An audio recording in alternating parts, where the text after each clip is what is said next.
This program will instruct you on proper maintenance of the hexcrimp pneumatic crimper, including how to change the dies on the machine.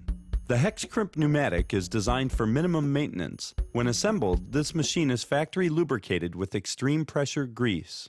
Additional lubrication, however, is recommended for high usage. Two important grease points are located at the roller and the grease fitting. There are 6 steps involved in changing the dies on the hexcrimp pneumatic. You'll need to change both die halves at the same time. First, disconnect the air source before any maintenance or when changing the dies.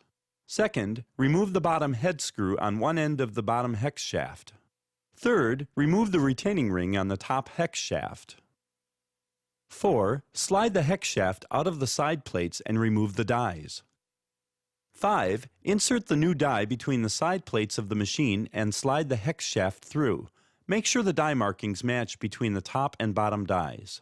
Last, reassemble the spring and washer, tighten the bottom head screw, and replace the retaining ring. For more information, please see additional programs on machine features, operation, and installation and safety.